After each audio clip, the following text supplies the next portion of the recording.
Donc c'est l'évangile selon saint Luc, chapitre 24, les versets 33 à 49. À l'instant même, les disciples d'Emmaüs se levèrent et retournèrent à Jérusalem.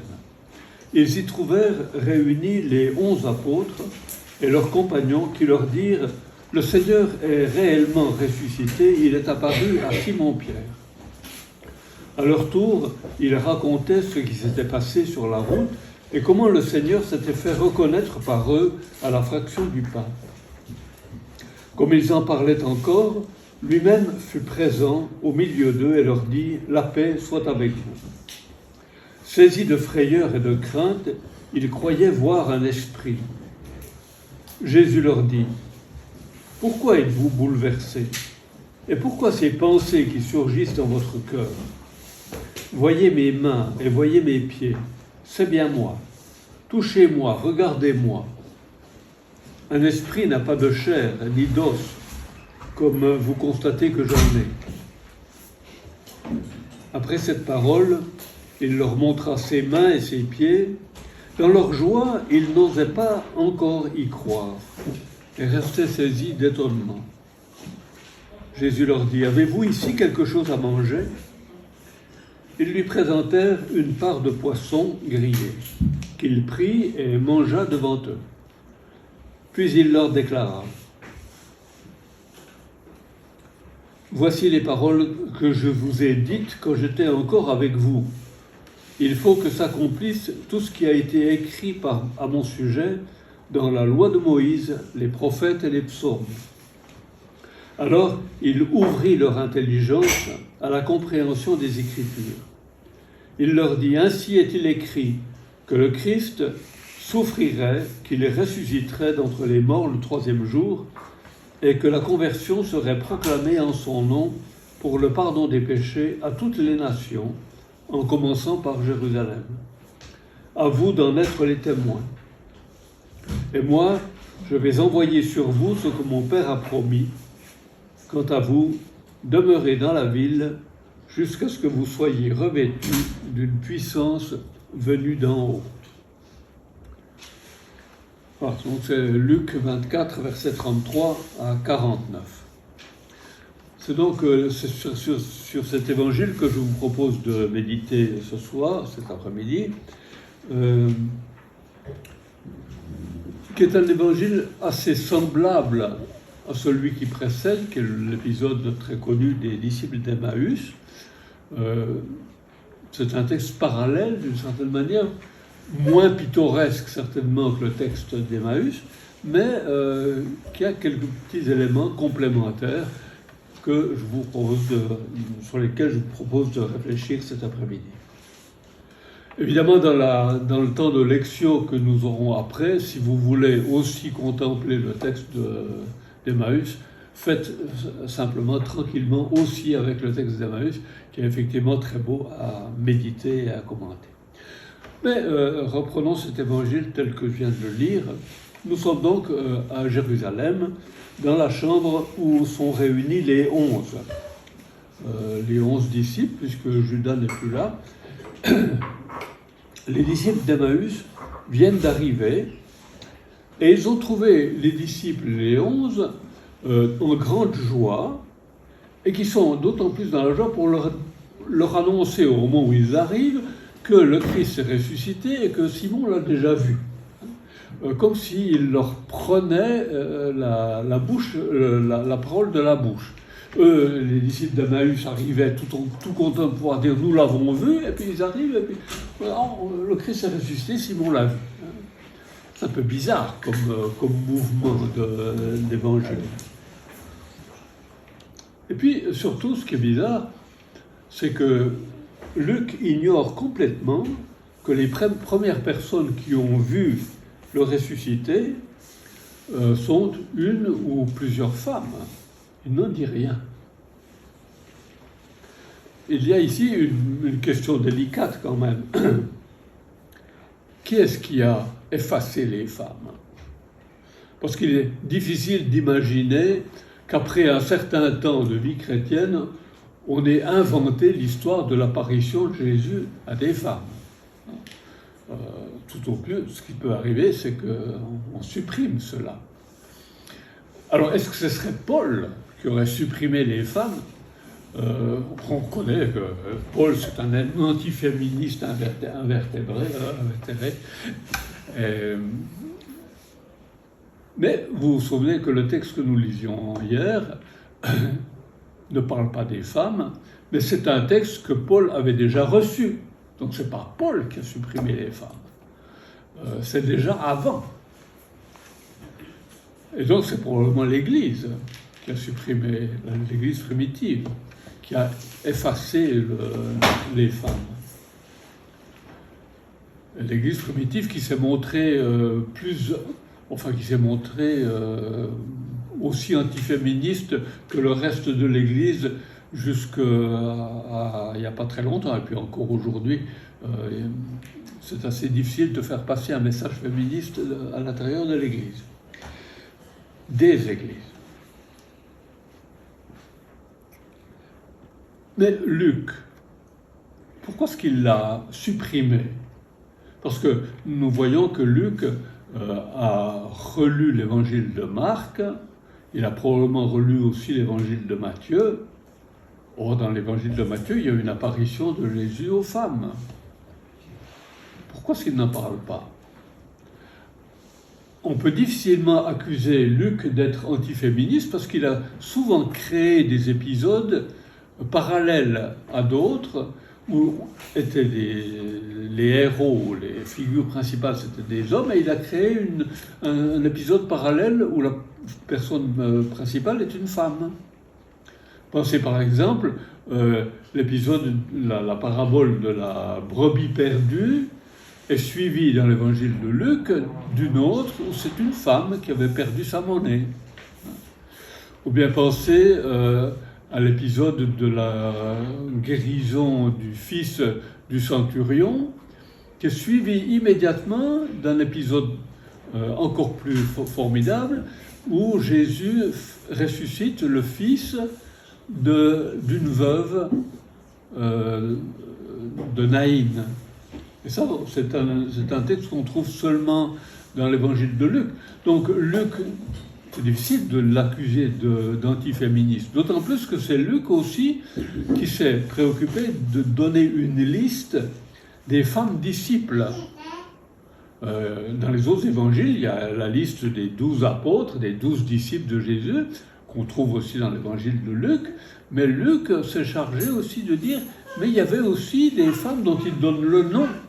Il y a Suzanne, il y a Jacques, il y a Jeanne et l'autre, qui étaient des disciples qui l'accompagnaient, qui suivaient Jésus. Donc, pourquoi est-ce que Luc n'a pas parlé de cette apparition de Jésus aux femmes? Probablement pour conformer son message au message officiel. Le message officiel, c'est celui que l'Église a adopté dès le départ. Jésus est apparu à Pierre. Et c'est ce qui le prend.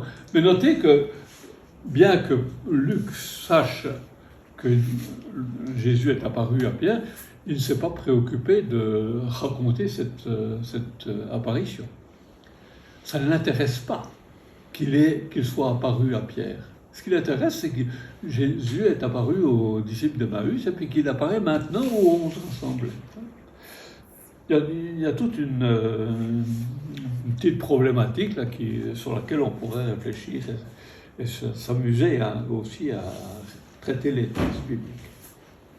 Toujours est-il qu'à peine les disciples d'Emmaüs ont achevé leur récit de comment ils avaient rencontré le Christ en voyage, Jésus se trouve tout d'un coup au milieu d'eux et leur dit « Paix à vous ». Or, c'est intéressant cette première parole de Jésus ressuscité, « Paix à vous », parce qu'au fond, là se trouve l'essentiel du message et de la raison pour laquelle Jésus est venu dans le monde. Il n'est pas venu faire autre chose qu'apporter la paix de Dieu. Souvenez-vous du cri des anges, du chant des anges au jour de Noël.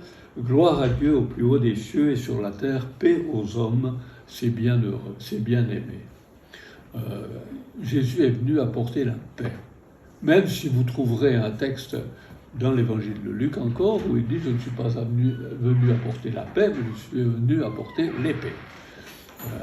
Mais c'est un autre genre d'épée qu'il est venu apporter. C'est une discrimination à l'intérieur des familles, parce que pour obtenir la paix, il faut préférer Dieu même à son propre père ou à ses propres enfants. C'est la condition pour avoir vraiment la paix. Si je me replie sur mon milieu familial, que j'en fais le nid dans lequel je vis, je risque de créer la guerre. Parce que j'aurai un nid ici, j'aurai un autre nid là, alors qu'il faut que ce soit des nids ouverts. Et donc, l'ouverture de la famille, c'est dans la mesure où on préfère Dieu à la relation familiale. Très important la relation familiale, mais elle est secondaire par rapport à la relation avec Dieu. Toujours est-il qu'après avoir fait cette annonce de la paix, la réaction des disciples est assez étonnante. Effrayés et remplis de crainte, ils pensaient voir un esprit. C'est quand même assez étonnant. Ils viennent de dire que Jésus est ressuscité, qu'il est apparu à Pierre. Les disciples d'Emmaüs viennent de raconter qu'ils l'ont vu, qu'ils ont cheminé avec lui. Et puis tout d'un coup, il est là, et puis ils croient que c'est un esprit. C'est quand même un peu bizarre.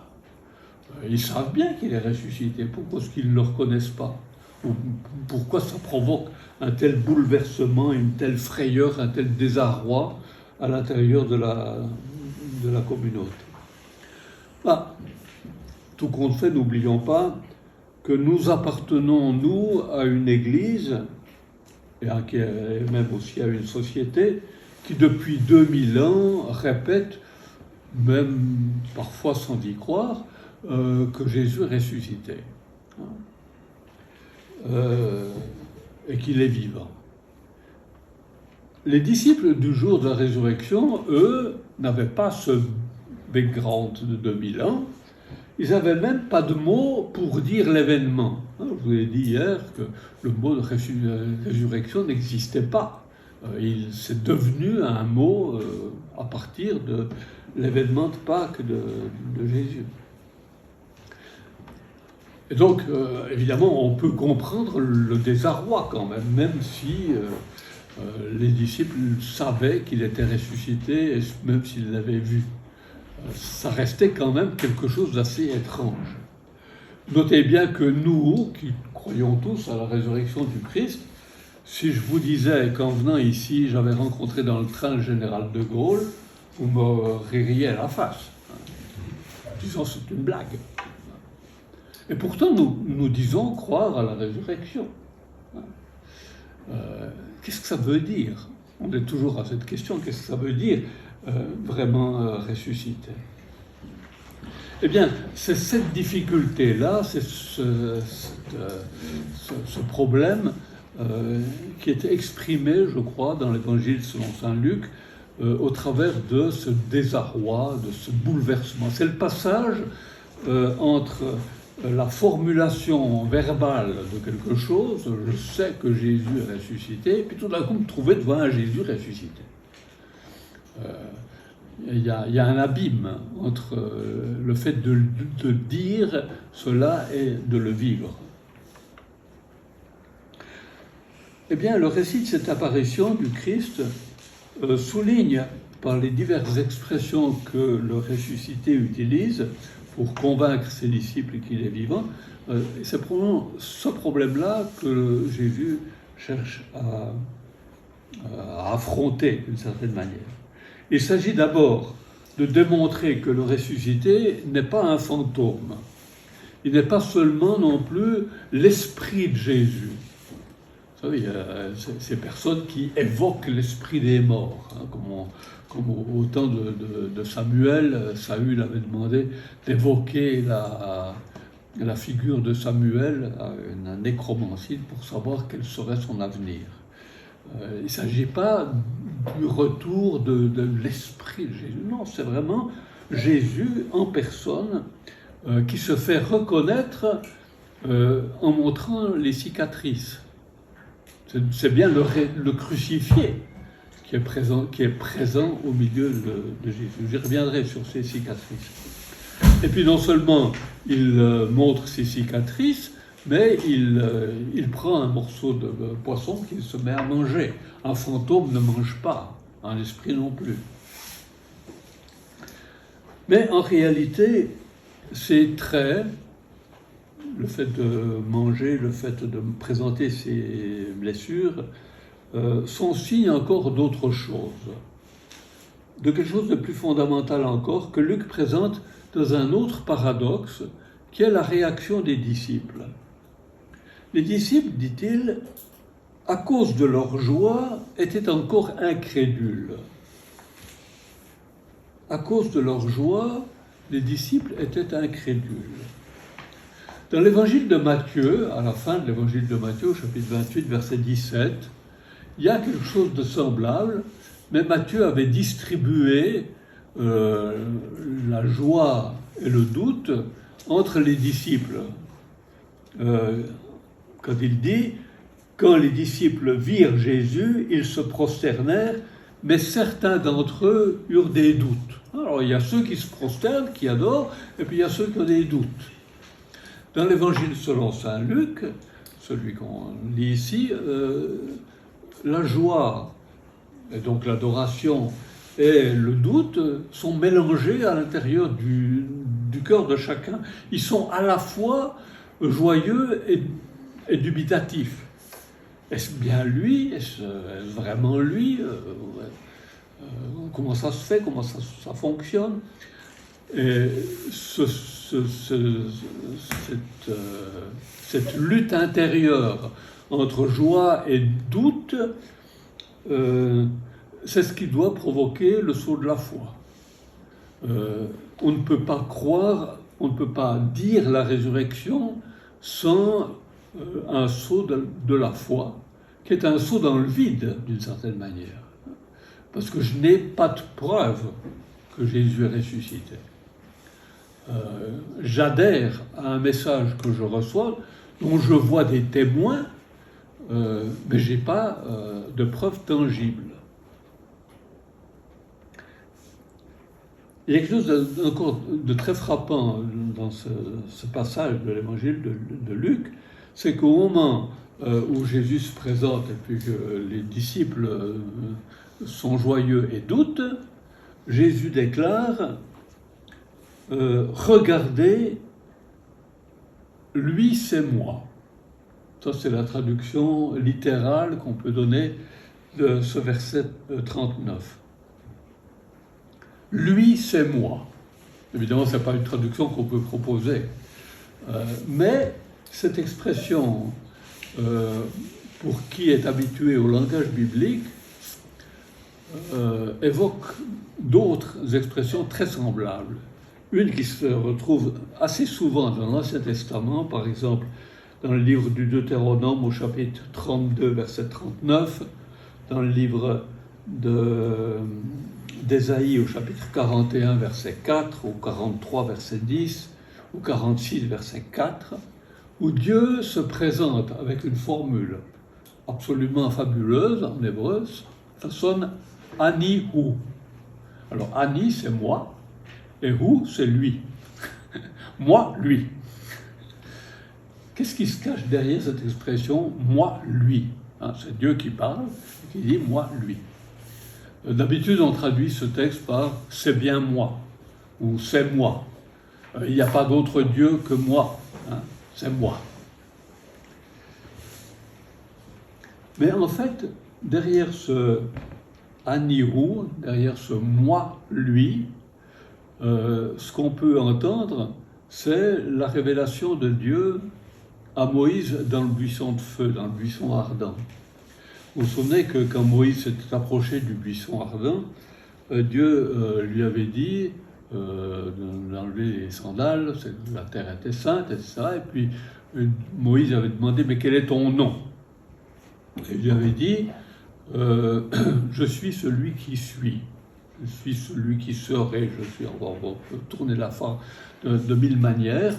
Mais juste après avoir dit « je suis celui qui suis » ou « je suis celui qui est, je suis », il dit « tu diras au peuple d'Israël, je suis m'est apparu ». Le nom de Dieu, c'est « je », c'est « moi ». Alors que quand je le mets à la troisième personne, ce « moi » qui est le nom de Jésus, c'est « lui ». Moi, lui. C'est vraiment l'expression mystérieuse, si je peux dire, du nom du Dieu dont le nom est imprononçable, qui a été qualifié par les 4 lettres du tétragramme divin qu'on rend d'habitude par l'expression Yahvé, mais dont on ne sait pas comment elle se prononçait. Entre autres, ce Yahvé, c'est probablement d'une origine du verbe être. Je suis, il est. C'est-à-dire qu'au moment où Jésus se présente au milieu des disciples, et puis qu'il dit « moi, lui », il ne se présente pas seulement comme Jésus de Nazareth, mais comme celui dans lequel vit, agit, se révèle celui dont le nom est imprononçable. C'est la manifestation de la divinité même de Jésus, pratiquement, qui est cachée derrière ce « c'est bien moi ». Moi, lui.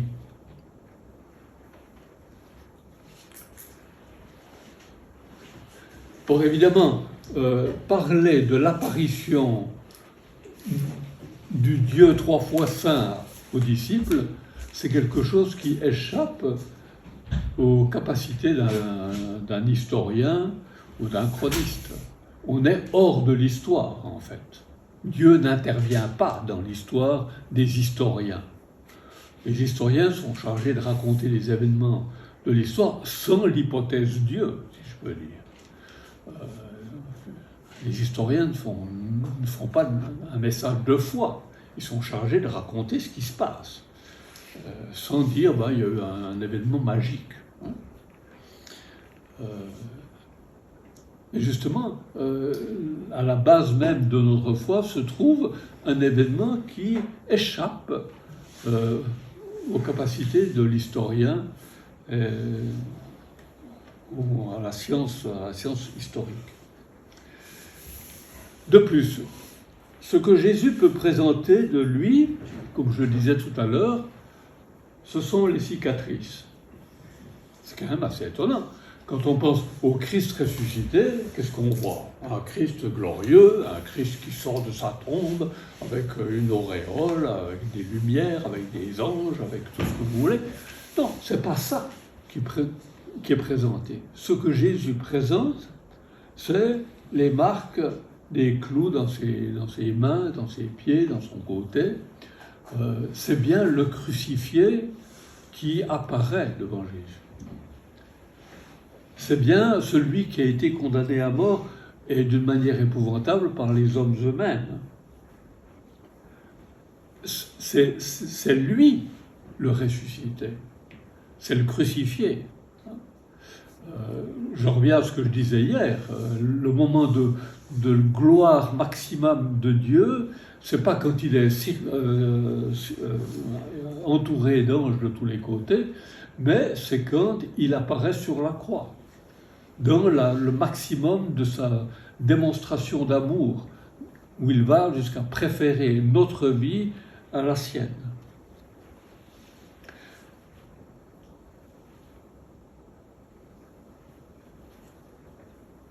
Par là, Jésus essaye de montrer et de vérifier, de faire la démonstration non pas tellement de sa carnalité, si je peux dire, du fait qu'il est chair, mais de sa corporéité, du fait qu'il est corps. Or, dans la tradition biblique, le fait d'être corps, c'est surtout le fait d'avoir la capacité d'entrer en relation les uns avec les autres. J'ai besoin d'un corps pour entrer en relation avec l'autre. C'est parce que j'ai un corps que je peux donner un baiser à l'ami ou à l'amie, mais c'est aussi à cause du fait que j'ai un corps que je peux lui donner une gifle. J'ai besoin d'un corps pour parler, parce que j'ai besoin d'une bouche et du son de la voix. J'ai besoin d'oreilles pour entendre ce qu'il me dit. J'ai besoin de Dieu pour le voir. Toute cette corporéité, c'est au service de la relation. Quand on dit de l'Église qu'elle est le corps du Christ, c'est justement cela qui est signifié. L'Église, la communauté chrétienne, c'est le lieu par excellence où Dieu entre en relation avec l'humanité. Et puis une fois qu'il a présenté sa corporéité faite d'amour, puisque ce qu'il montre, c'est les gestes de sa préférence de notre vie à la sienne propre, il ajoute « Avez-vous quelque chose à manger ?» Alors un fantôme ne mange pas, bien sûr. Donc Jésus n'est pas un fantôme, c'est vraiment un être vivant. Mais il ne s'agit pas simplement d'un retour à la vie de Jésus. Il y a eu d'autres retours à la vie, dont on a déjà parlé. Lazare, le jeune homme de Naïn. Seulement, ceux-là, ils ont dû mourir une deuxième fois. Jésus ne leur a pas demandé s'ils étaient très contents de mourir deux fois. Tandis que pour Jésus, c'est pas ça. Il est revenu à la vie, il est vivant, et une fois qu'il est vivant, il ne meurt plus. La mort n'a plus aucun pouvoir contre lui. C'est d'ailleurs ce que dit Paul dans l'Épître aux Romains au chapitre 6, verset 9, quand il dit « La mort n'a plus de pouvoir sur lui ». Quel est ce corps vivant ? Paul, dans l'Épître aux Corinthiens, au chapitre 15, la première lettre au chapitre 15, verset 44, parle d'un corps spirituel. Un corps spirituel. Un corps spirituel, pour nous, c'est vraiment la contradiction même. Parce que, ou bien quelqu'un est un corps, ou bien quelqu'un est un esprit. Comment Paul peut-il dire que Jésus vivant, c'est un corps spirituel ?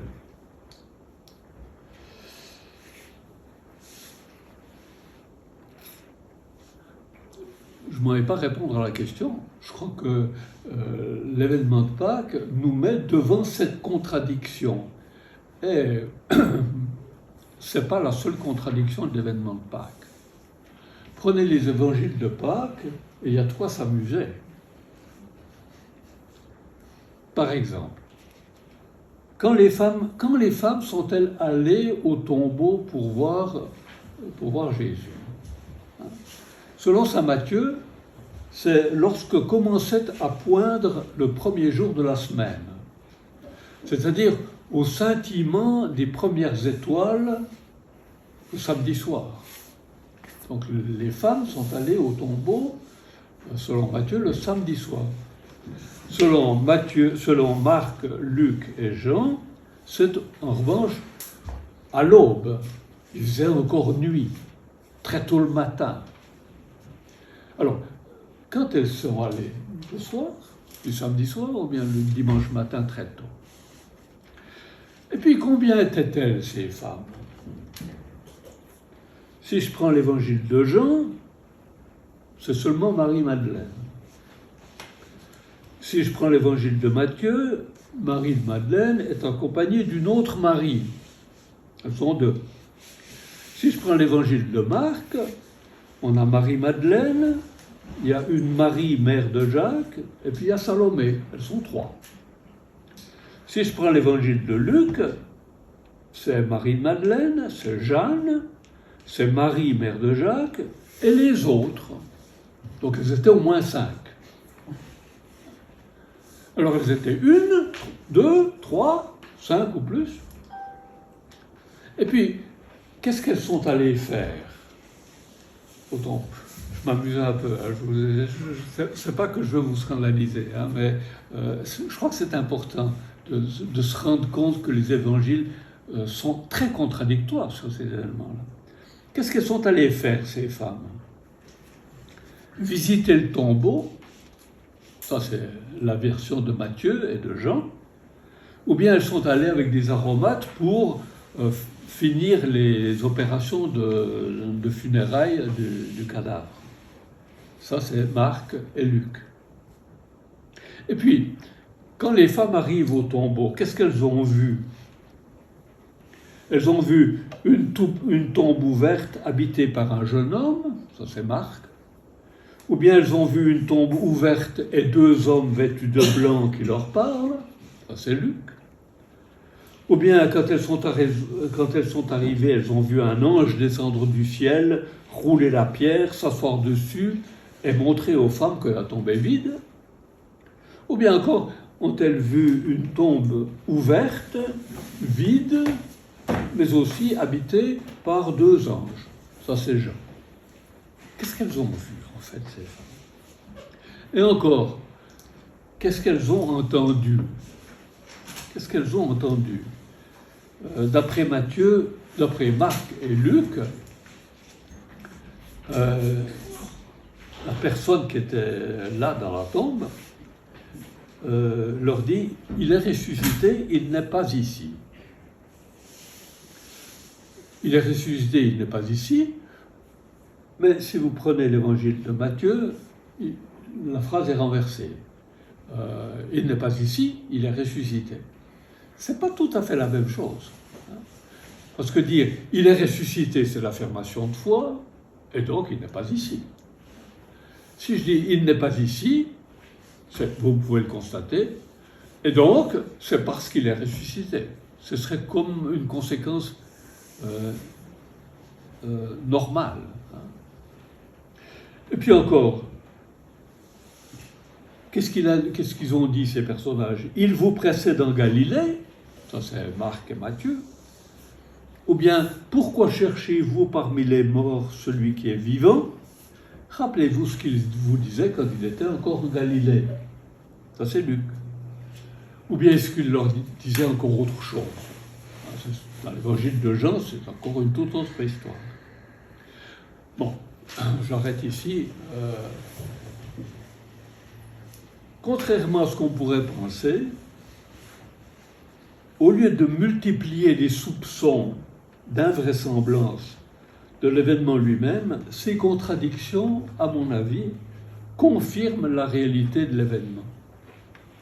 En effet, si les disciples avaient inventé une heureuse fin à leur histoire avec Jésus, si on ne peut pas finir comme ça, c'est pas possible de terminer notre cheminement avec le Christ dans l'événement de la croix, il faut qu'on trouve une manière heureuse de se terminer.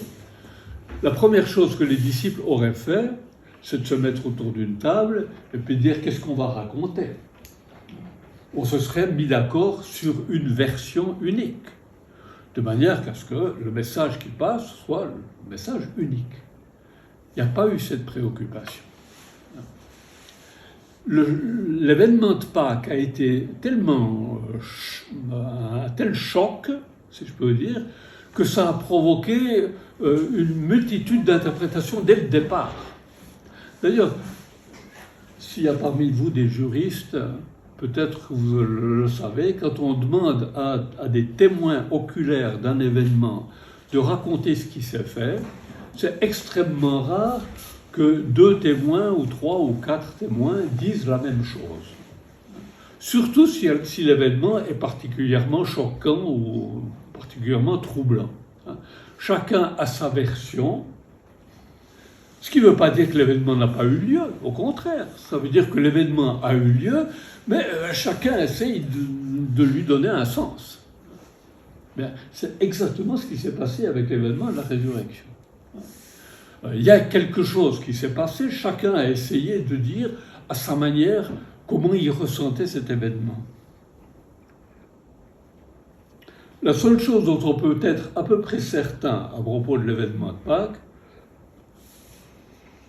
c'est que la tombe de Jésus, effectivement, était vide.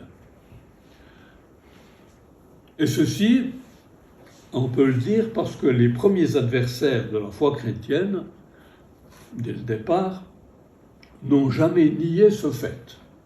On n'a jamais dit, c'est pas vrai, la tombe était pleine. C'était d'ailleurs facile de vérifier. Ça suffisait d'aller voir si le corps était encore dedans.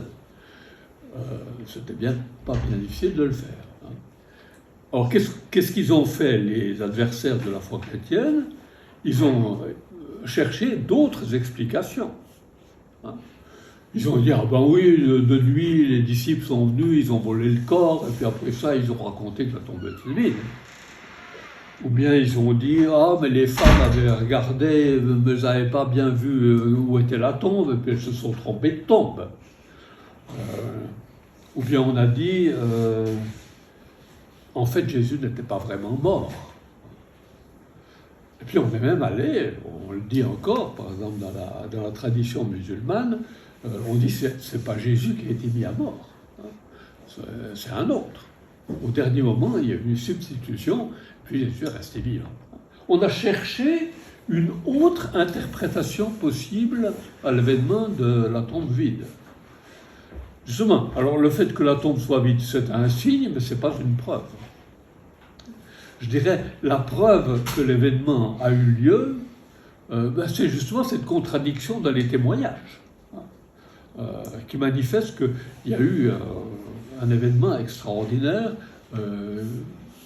dont on cherche à rendre compte et on n'arrive pas, parce qu'on n'a pas les mots pour le dire, et on se débrouille comme on peut pour l'exprimer. Les récits évangéliques que nous avons n'entendent pas nous expliquer ce qui s'est passé. Les évangélistes, en effet, ne sont pas des chronistes ou des journalistes chargés de rédiger la chronique journalière, mais ils annoncent la joyeuse nouvelle. Lire ces récits, alors, cela ne signifiera pas qu'il faut chercher à savoir ce qui s'est passé, mais chercher à saisir ce que l'évangéliste veut nous faire comprendre au travers de ces événements. Et ici, dans le texte de Luc que nous lisons aujourd'hui, Jésus agit comme le ferait un parfait rabbin. Vous savez que les rabbins, ils ont une manière particulière de pratiquer la lecture de la Bible. On fait ce qu'on appelle en hébreu une chariza. Chariza, c'est un collier de perles. Alors on enfile des perles les unes à côté des autres. Et la pratique rabbinique de la lecture de la Bible est du même type. On essaye d'enfiler des perles les unes à côté des autres pour former un collier.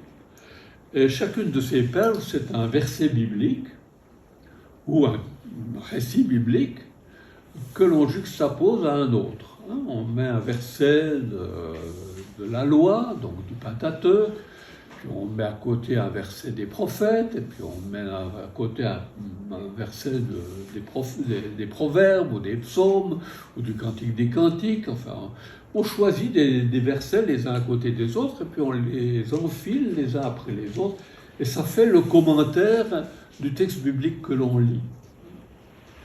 C'est exactement ce que Jésus fait devant ses disciples, comme le dit Luc. il faut, Jésus dit à ses disciples, il faut que s'accomplisse tout ce qui a été écrit à mon sujet dans la loi de Moïse, dans les prophètes et dans les psaumes. C'est les trois parties de la Bible. Quand on arrive à mettre ensemble des versets des trois parties de la Bible, eh bien on arrive à la joie de la compréhension de l'Écriture, parce qu'on a mis unité dans l'Écriture sainte. C'est d'ailleurs aussi ce que Jésus avait fait avec les disciples d'Emmaüs. Souvenez-vous, quand ils étaient en chemin, partant de Moïse et de tous les prophètes, il leur interprétera dans toutes les Écritures ce qui le concernait. Vous avez Moïse, vous avez les prophètes, et vous avez les écrits. Les Écritures, les écrits, c'est les psaumes, les proverbes, les cantiques des cantiques, etc. À ce point, évidemment, on aimerait savoir quels sont les versets ou les textes que Jésus a cités. En fait, je crois que c'est là un petit clin d'œil que nous fait Luc, à ses lecteurs, pour les inviter à aller chercher eux-mêmes les textes bibliques qui pourraient leur venir à l'esprit et qui pourraient justifier et expliquer ce qui s'est passé au jour de Pâques. Eh bien, Jésus dit encore à ses disciples, « Ainsi est-il écrit que le Christ souffrirait, qu'il ressusciterait d'entre les morts le troisième jour, et que la conversion serait proclamée en son nom pour le pardon des péchés à toutes les nations, en commençant par Jérusalem. » Ça, c'est les versets 46 et 47. Vous aurez beau chercher dans toute la Bible, vous ne trouverez jamais cela écrit. Alors comment est-ce que Jésus peut dire qu'il est écrit que ça doit se passer comme ça? En réalité, je crois que Jésus fait une lecture synthétique, si je peux dire, de toute l'Écriture. Il fait un parcours général et il se rend compte que où que l'on regarde, où que l'on jette son regard dans l'Écriture, que ce soit de la Genèse jusqu'à la fin du livre de Malachie, dans l'Ancien Testament, où qu'on regarde, on trouve une même logique. Qu'on pense à Abel, qu'on pense à Noé, qu'on pense à Abraham, qu'on pense à Isaac, à Joseph, à Moïse, aux prophètes, aux psaumes, aux pauvres des psaumes, à Job, ou bien encore à cette figure terminale et récapitulative du serviteur souffrant d'Isaïe. Partout, on retrouve cette même logique, que c'est au travers de nombreuses souffrances qu'ils sont devenus des amis de Dieu et ont été accueillis par Dieu au terme de leur vie. Eh bien, c'est aussi ce que les apôtres annonceront. Dans le livre des Actes des Apôtres, au chapitre 14, verset 22, Paul déclare « Il nous faut passer par bien des épreuves pour entrer dans le royaume de Dieu ». Au fond, c'est le cheminement qui a été celui de Jésus. Eh bien, c'est cette logique-là que non seulement est celle qui a présidé à la vie de Jésus, de sa naissance jusqu'à sa résurrection, mais c'est aussi de cette logique-là que nous sommes appelés, comme disciples de Jésus, à être les témoins. Être témoin, ce n'est pas seulement annoncer une parole et faire un discours persuasif, mais c'est d'abord accepter que ce dont on est témoin caractérise notre existence et forge le déroulement de notre vie.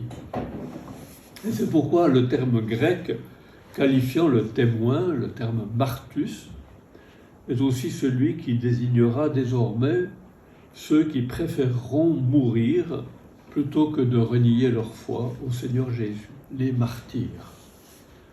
Les martyrs. Ils sont vraiment des témoins de cette logique qui parcourt toute l'Écriture. Il y a encore une dernière expression sur laquelle je voudrais m'arrêter brièvement, c'est l'expression « il ouvrit leur intelligence à la compréhension des Écritures ». Il ouvrit leur intelligence à la compréhension des Écritures. C'est le verset 45.